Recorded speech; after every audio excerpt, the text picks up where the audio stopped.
Welcome to everybody this morning. Welcome to all you who joined us online. We're going to be coming out of this booklet again. If you have not received one of these, raise your hand and our ushers will get you one. That should be online for those of you online, so you can look at the PDF format there. Yeah, just keep your hand up until they get it into your hands. We're talking about love, specifically God's kind of love. And we're going to jump a little bit this morning. Go to page 5 with me, if you would. Agapeo is the mindset of love. That's the word used in John 3:16. For God so loved the world. That's agapeo, not agape.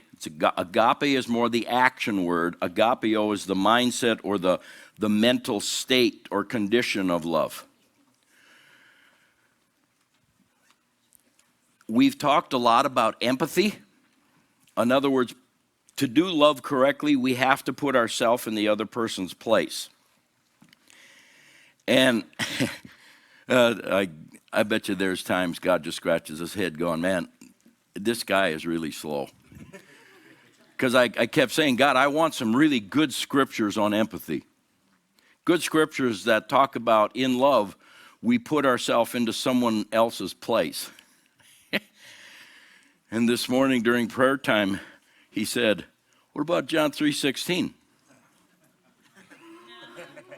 For God so loved the world, Jesus came and put himself in our place to take our sin and to die for us. That's empathy. That's more than just trying to think of what they could be feeling like. That's actually going there and doing it. So you might want to write that in on your book there. I'll allow you to write in your book if you want to, since it's yours and you get to keep them. Under agapeo or beside agapeo there, empathy, put yourself in another's place. John 3:16, Jesus is the supreme example of that. So going with the thought of it first starts with our mindset or our mental condition. We've talked a lot about love is not a feeling. It should end up affecting our feelings and should flow with our feelings, but it doesn't start there. It starts with a choice. So I want to dwell on that just a bit this morning, and then we'll go back to page 15, I think it is, and pick up where we left off last Sunday. But go with me to page 19, number 11. We're just going to walk through this. We haven't done it yet, so we're going to walk through this. 1 Corinthians 13, 4 through 8, the scriptures on love from Paul. It says, love is patient. Patience is a choice. It's absolutely not a feeling. If we're going to be patient with someone, we first have to choose to be patient with them. Because if patience is needed, chances are really good in that moment we don't feel like being patient with them. Love is kind. So what does kind mean? I don't know. But I bet we all have definitions. So what you think kind means, you need to be kind. That's what we need to choose to do with people. Be kind with them. Kind can cover just, kind can cover kind of everything. Our voice tone, the words we choose, the comments we make. Sometimes we're just not very kind. So we have to make the choice, I'm going to be a kinder person. You say, well, I don't feel like being kind. You don't have to. Most of the time when we're not kind, it's not because, I have this feeling like I just want to be so kind to this person, but I'm not going to be. No, we're kind because we make a choice. Sometimes we feel, if it's grandchildren or something like that, we might feel like we want to be kind to them. But if it's the boss at work, there may not be any feeling of kindness toward them at all. But we're commanded to love them, which means we're commanded to be kind to them. It starts with agapeo. We have to settle it in our mind. I will choose kindness even though there's days I don't feel like it. Love does not envy. It's not jealous. It doesn't make cracks about other people and what they have or what they do. That's not how love operates. It's not feeling bad about itself because God's blessing someone else.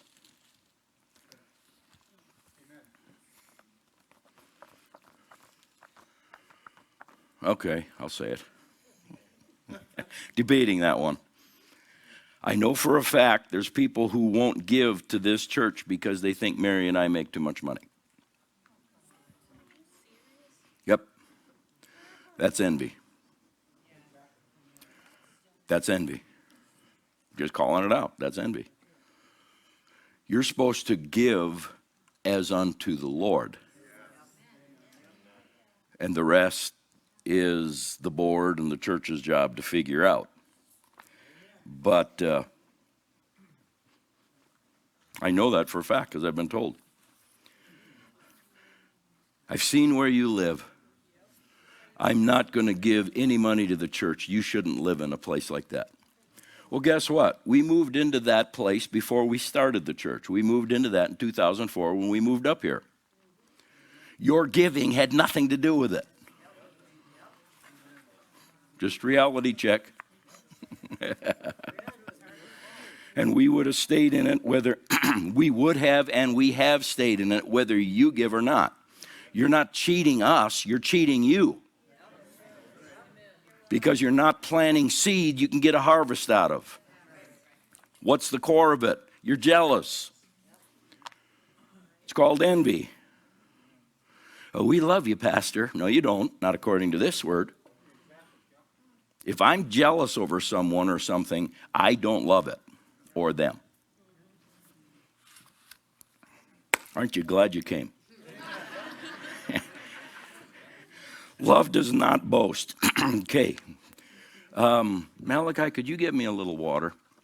My voice is going to try to complain, and we're going to keep it going here until we're done. Did you open that one yet? Oh, okay. Just checking. She beat you to it.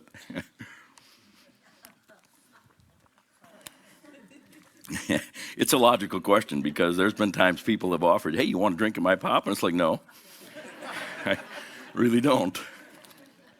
Yeah. Love does not boast. It's not bragatory. If God has blessed you and there's others still believing to grow in this, don't hang your stuff out to brag.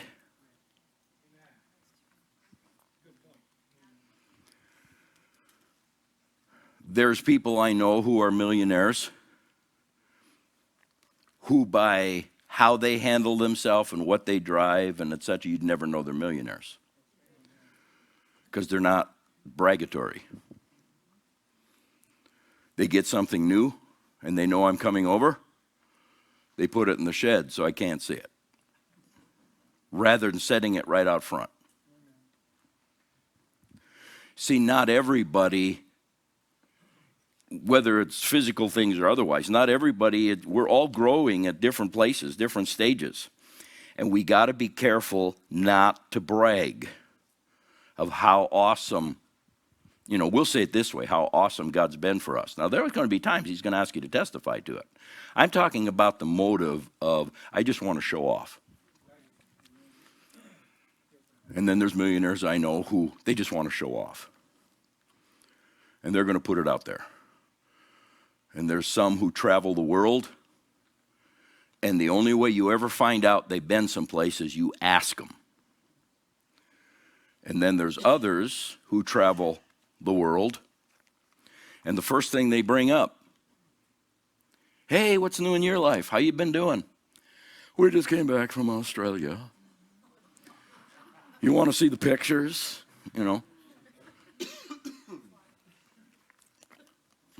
Just saying. Bragging.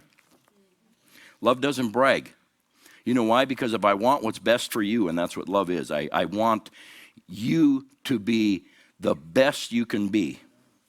I'm not going to make you feel bad by kind of stepping on where you're at to show you how great I am. That's not love. Love doesn't brag. It's not proud, which kind of goes with the bragging thing, but love is not proud. Pride elevates itself. One of the definitions to pride, there's two definitions that I think are really funny, and they're Greek definitions. For the word pride means to puff up, like a puffer fish. Make yourself bigger than everybody else around you. And the second one is to blow smoke. It's you're just blowing it, hot air, just putting it out there because you feel so good about yourself and what you've accomplished and what you've done. Pride elevates itself above others. Humility is the opposite. Jesus humbled himself and became like us because we were way, way below him.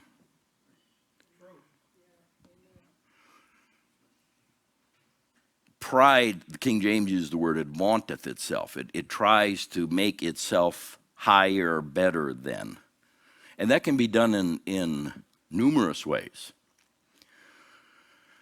So we've got to watch that we're not making ourselves above someone else.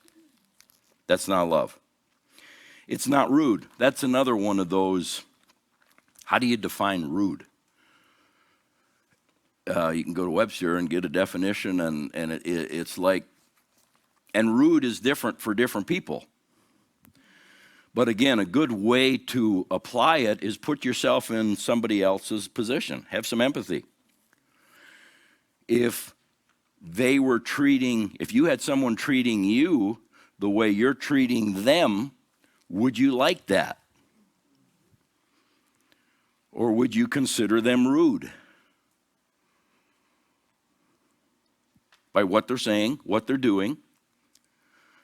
And that's probably, to me, one of the better ways to figure out what rude means is I don't like it when people treat me certain ways, so I'm not going to treat someone else that way.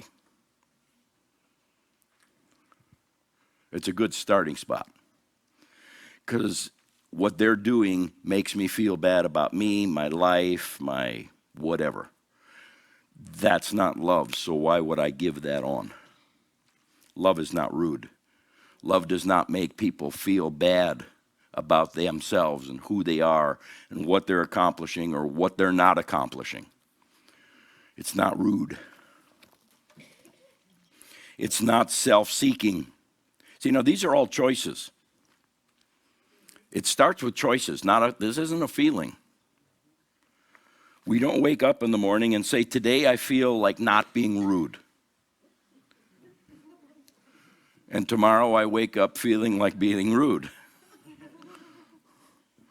No, it's a choice. Feelings have nothing to do with it. If we live in our life by feelings, we're bouncing all over the place. We're not stable at all. I'm making a choice to do the best I can to not be self-seeking. In other words, I'm not going to be the 2-year-old who thinks the world was created for them. And everything in the world revolves around them. I'm not going to be self-seeking. Bottoms up.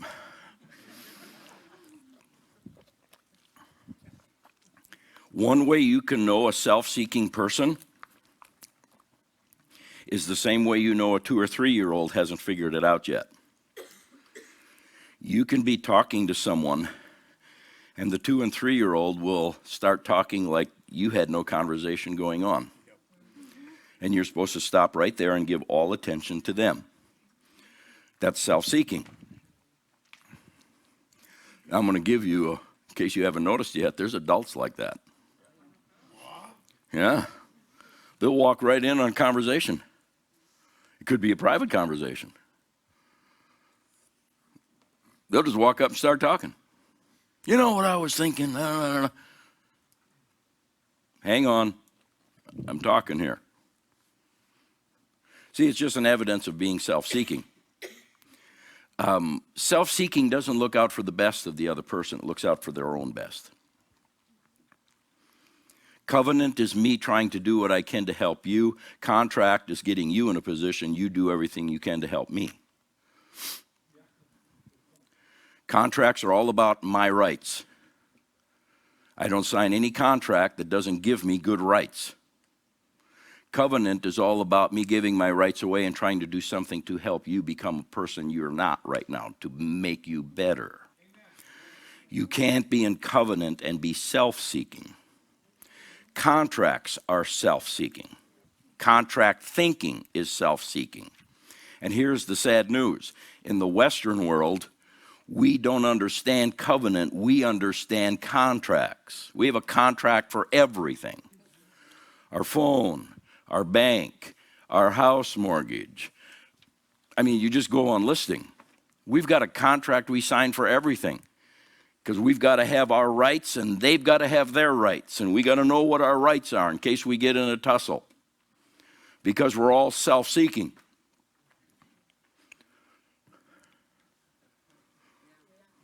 Contracts are designed for me. I'm not going to sign a contract that gives everything away to you. Do you?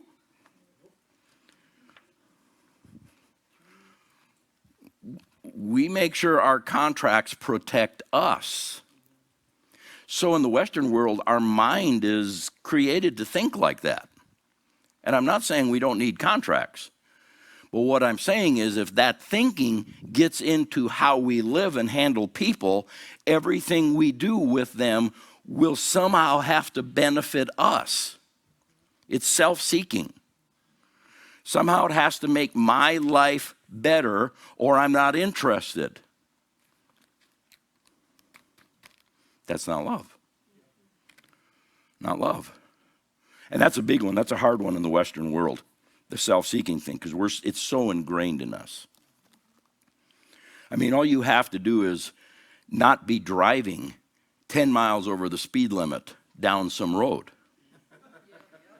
And some self-seeking person will wave to you as they go by, not using all their fingers.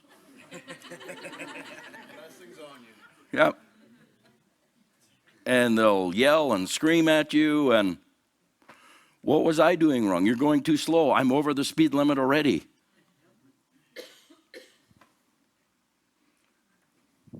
Or they drive up behind you and try to push you. You can't even see their headlights out of your rearview mirror. They're so close. And we're going down the road at 65 miles an hour. All we need is a little deer or something to jump out. And it's going to be ugly. Well, why did they do that? They're self-seeking. They're trying to force you to do what they want. It can be in every aspect of life. I'm not so concerned about you. It's what I want. That's the opposite of love. He says love's not self-seeking. It's not easily angered. Love can get angry because God gets angry. Anger means you want something to stop. Love is not easily angered. We don't go from 1 to 10 real quick. It's not easily angered. Someone brings something up, we're not just hot under the collar right away. That is a choice, by the way. I don't know of anybody who says, I just feel like not being angry today. It's just a feeling. I feel good. So I'm going to go by that feeling, and I'm not going to get angry all day. It doesn't work that way. Someone says something, someone does something, and the feeling is, I'd like to follow them to the parking lot and rearrange their thinking.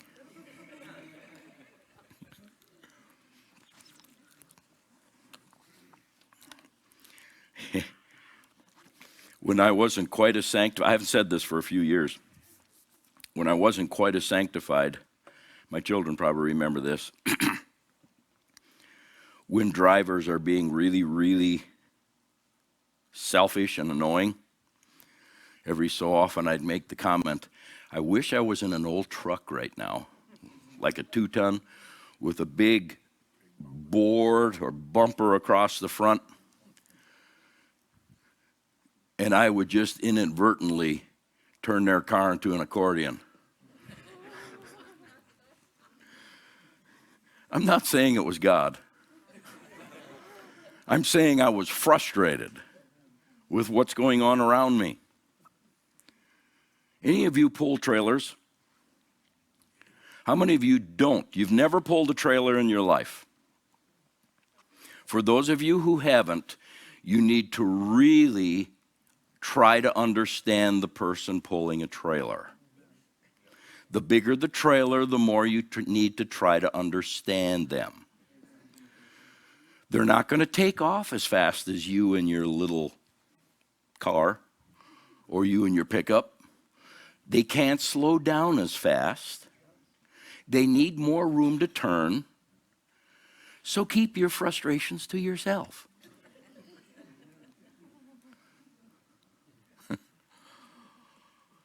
If you want to find who knows how to drive and who don't, I've talked to truckers, these guys who run 18-wheelers. They make a choice every day not to kill somebody. Because it's like people will cut them off. They'll slam on the brakes. And here you got 60,000 pounds rolling down the road, and this little Toyota Prius decides to lock it up.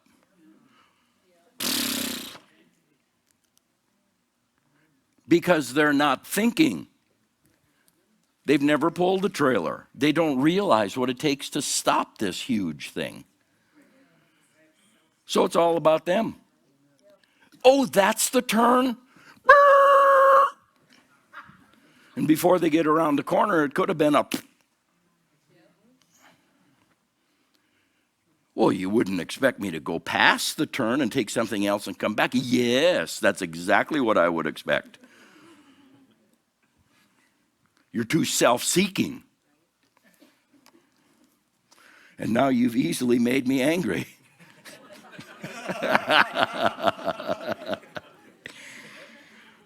So I'm going to try to calm that down and make the choice not to use you like a pinball and just puck you off the road.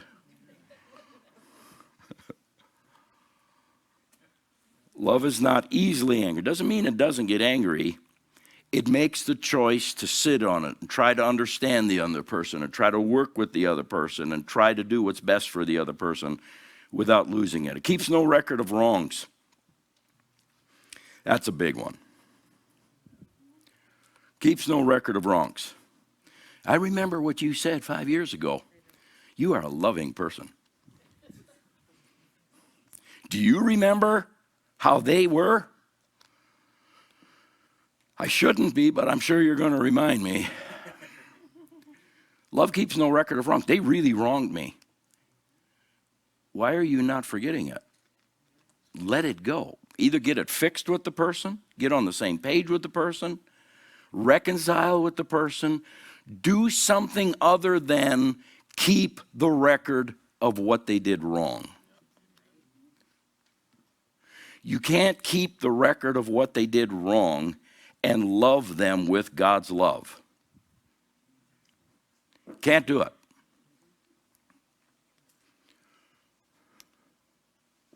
Well, I love them. But let me tell you a story.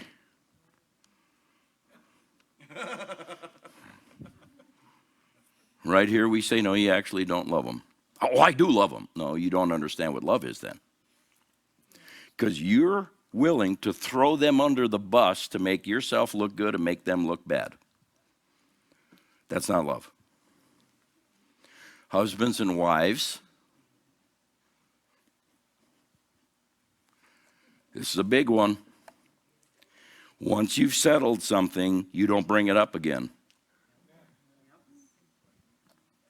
Now, you got to settle things. I'm not saying you can't settle things. You got to settle things, and you got to come to conclusions. You have to set expectations, and then you move forward from there. But if you're dragging the last 10, 15, 20, 30 years into every conversation that you're trying to force them, or you're manipulating them, or you're angry with them, or you're frustrated with them, and you're reaching back for ammunition, Number one, I doubt you've forgiven them. And number two, you definitely don't love them. Deal with today. Let 5 years go. 5 years ago, let it go. Let it go. Bringing it up will not fix anything. Because pretty soon we're going to be standing there in a mudslinging contest.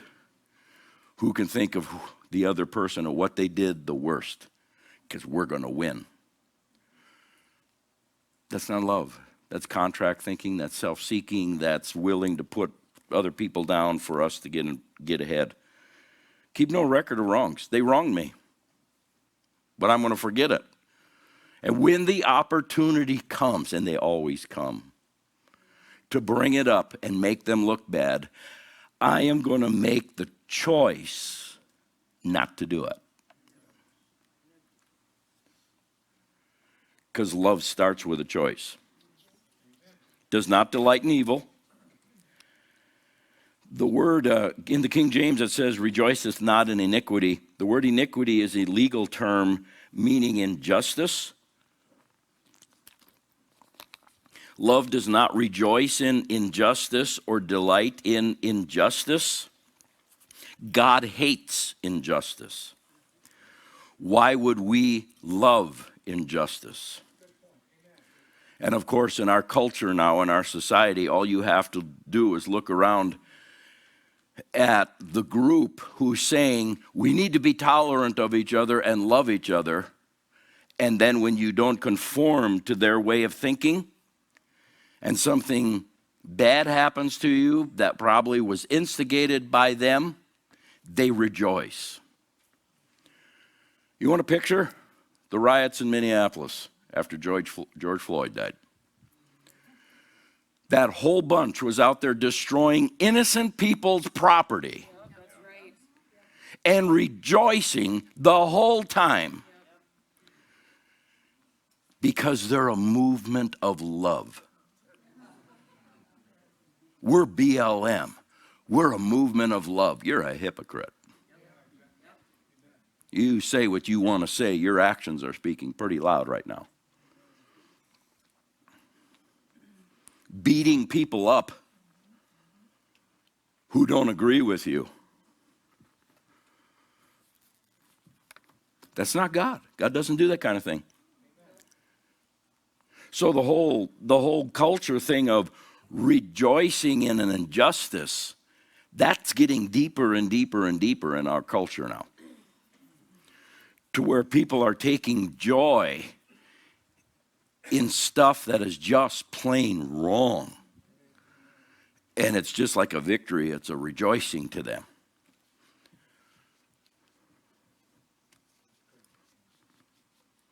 You know, when I was growing up, which is a long time ago, but when I was growing up, my parents were disgusted with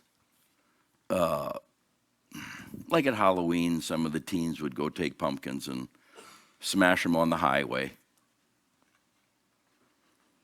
And then they thought that was so great. My parents were disgusted. Did they buy those pumpkins? No, they probably stole them. So the guy who spent all summer raising them, they jumped the fence, went into his yard, grabbed some pumpkins, took them out and smashed them on the street. That's an injustice. It's an injustice to him. It's an injustice to the guy who's got to clean it up now. Are they going to come back and clean it up? No, they're not going to come back and clean it up. And I look back in that and go, they're absolutely right. But if the biggest thing we had to worry about now was people smashing pumpkins or watermelon on a street, we'd still be doing really good. Our injustices have gone a whole different direction, and the thing is, they're cloaked in what the culture calls love. And it's not love. You can't rejoice in injustice and be in love. Love rejoices with the truth. And I've got statistics on this. Lying has become so prevalent that we basically expect people to lie to us. That's why we have to have contracts, because word means nothing anymore. I was busy working on Tuesday night, so I haven't wasted the time to go back and listen to it. But I heard a couple of commentators say, if you want a poster child of lying, listen to the State of the Union address from Tuesday night.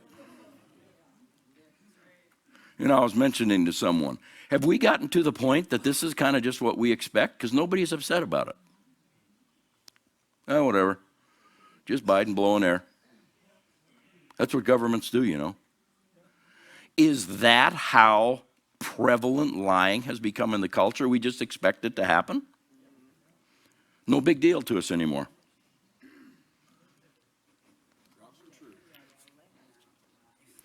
Love rejoices with the truth. Well, the truth isn't always pretty. That's true. Truth can be ugly. Truth can be hurtful. But lying is no better. It just postpones the pain. Love protects. You want to see someone who loves their children, you'll see someone who will protect their children. That's why mothers are sometimes called mama bears.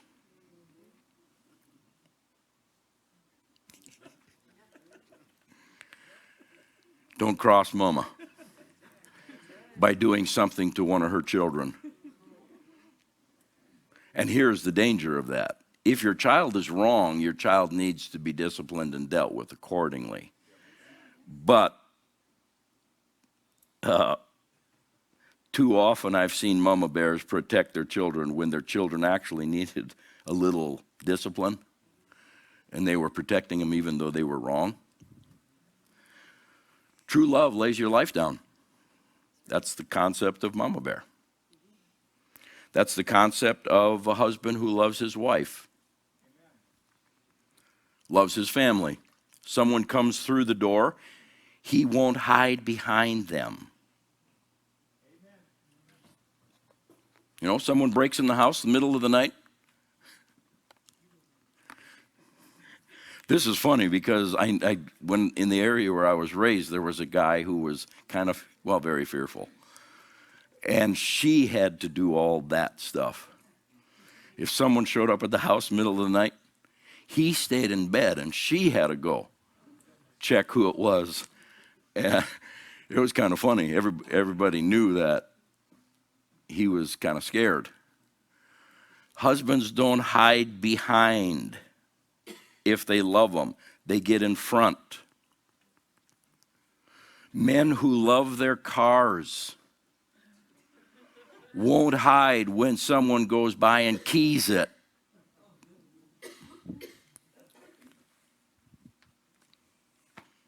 They won't. Love always will protect what it loves. True love. Okay? So now there is a major, we're getting broke into, something damaging is happening, property's being destroyed. We're going to get in between, try to protect and take care of the ones we love to stop the damage from getting to them. Okay, so let's bring that down to everyday life. Let's go back to what Kendall Quall said last Sunday in that video. We need to teach men to love their lives enough, like Paul said about Jesus and the wife in Ephesians 5, that they will lay their life down to protect their family.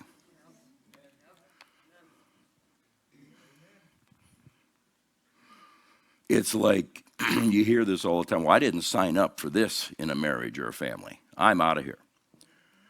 So your word's worth nothing because you did sign up.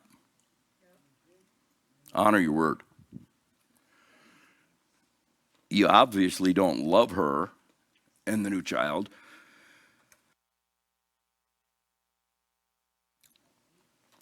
Or you wouldn't just run.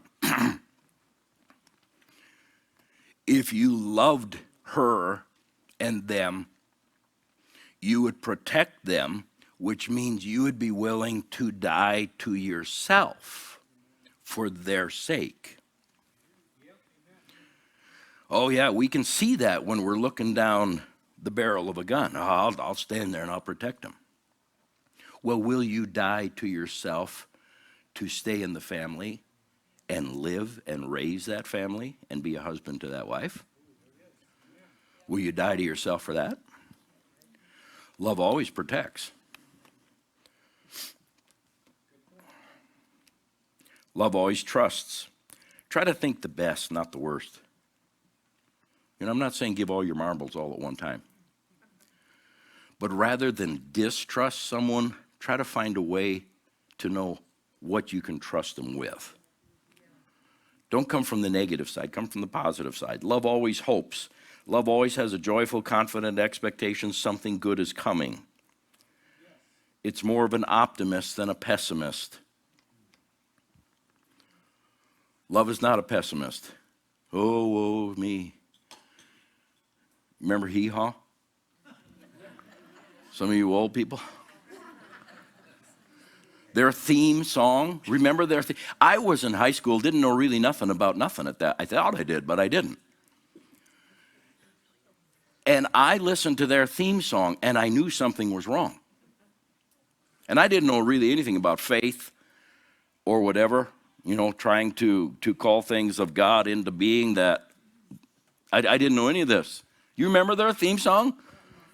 Gloom, despair, and agony on me. This is what they opened the show with. Deep, dark depression, excessive misery. If it weren't for bad luck, I'd have no luck at all. Gloom, despair, agony on me. That was their theme song. I don't hear a lot of hope in that one. And people loved that show. It was extremely popular.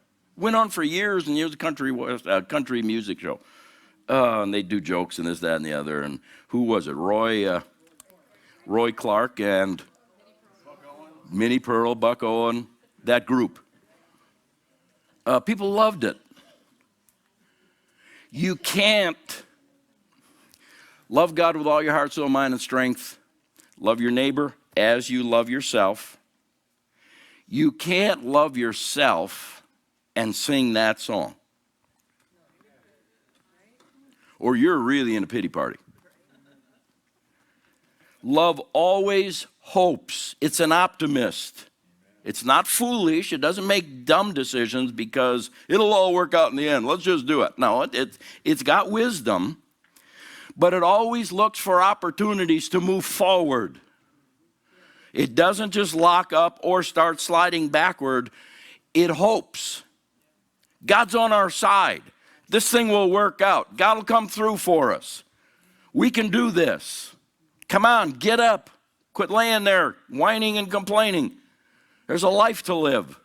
It hopes. We're moving forward. That comes out of love. Love perseveres. It hangs in there. Doesn't just quit. Love perseveres.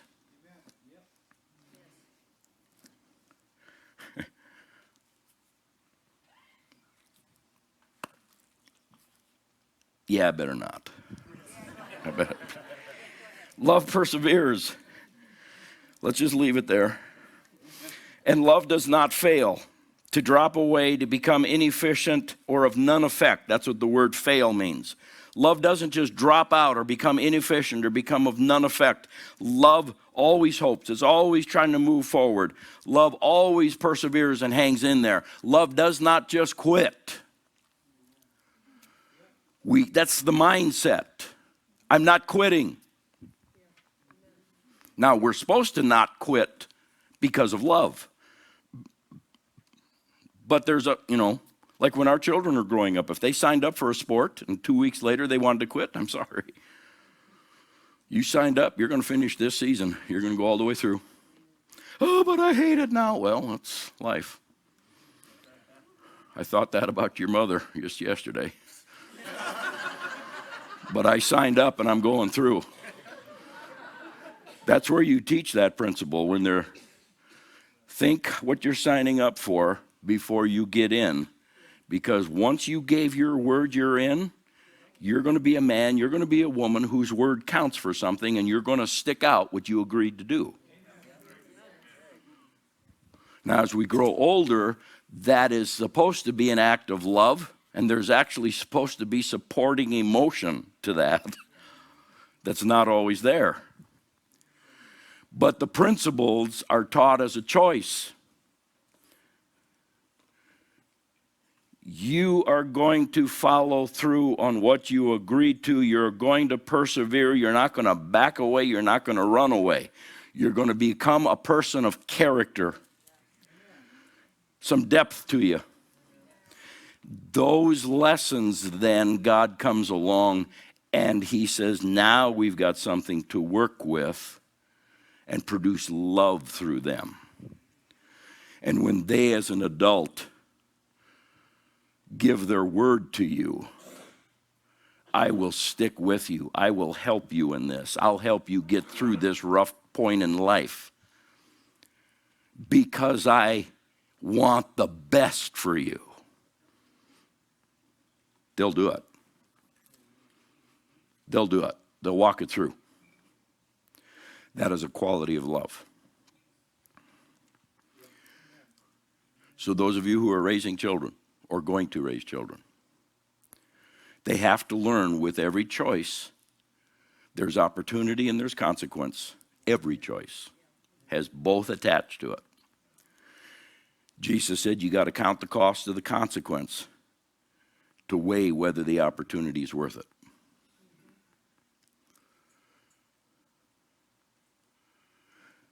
That is building a foundation for love to be able to flow in people's hearts and in people's lives. Because love perseveres, it does not fail, it does not back away, it does not quit. It learns how to keep going even when everything inside of it is screaming, I quit. But I won't let myself go by my feelings. I will keep walking this through. However that looks, different things look different ways. But we stay committed. We keep in love.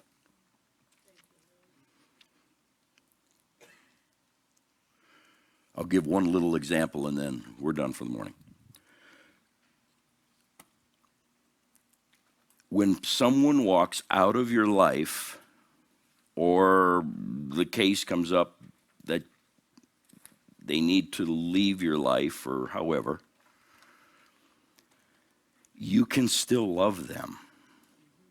Even if the exit was ugly, you can still love them and want the best for them. Try to do the best for them. Try to commit yourself to helping the best for them. You can still love them.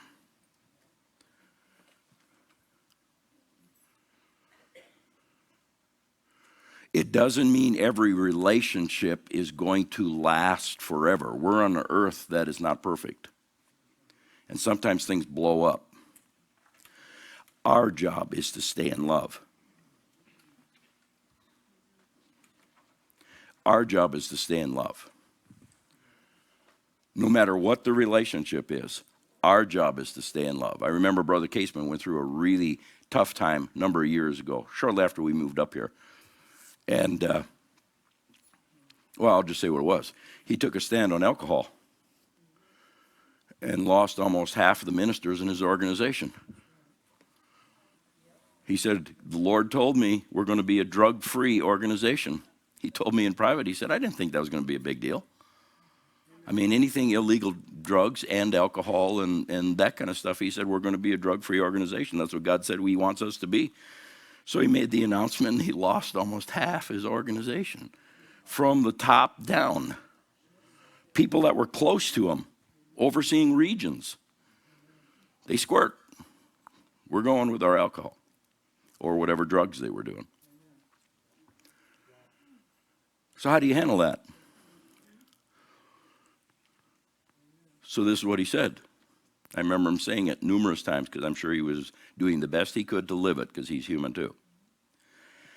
My job is not to deal with their choice. My job is to stay in love toward them.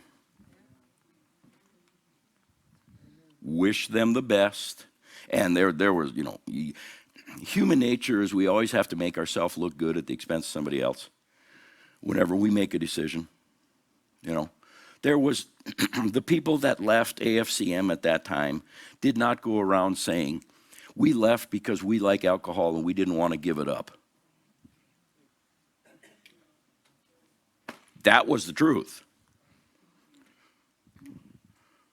No, they didn't say that. They accused him of being legalistic, and he's trying to be a dictator, and this isn't God, he doesn't understand grace, and just ripped him up behind his back to make themselves look good. Self-seeking. You've all had the same thing happen to you. Someone you couldn't believe they did or said what they did behind your back. Our job is to keep loving them. Keep wishing the best for them. Keep blessing them.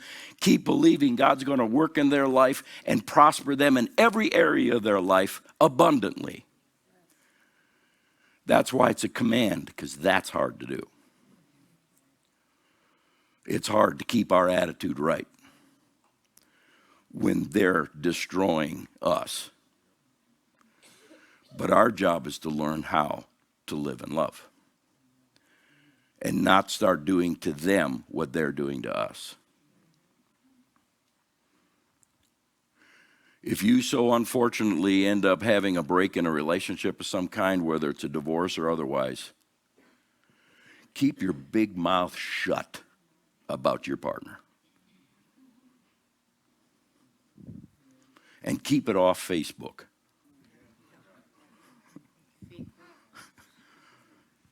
If there's a break in relationship, does not give you the license to verbally, emotionally destroy that other person.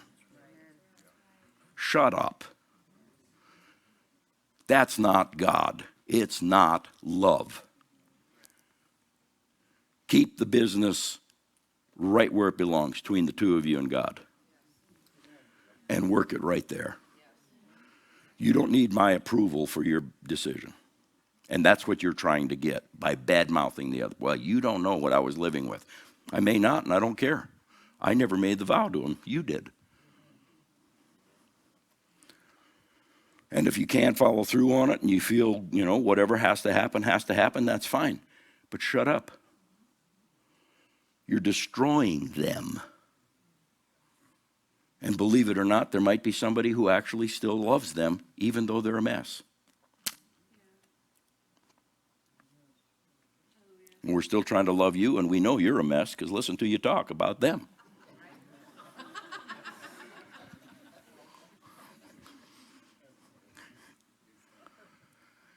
God commanded us to love. His kind of love we have to work at. It doesn't just come naturally or easily. We have to work at it. And what we're trying to do is stop and think about, what does God really see this as, and then realign us with him. Amen? We made it. My voice didn't fail. So take some of these things, think about them. Let's try to grow in this area of love a little bit. Amen? Have a blessed week.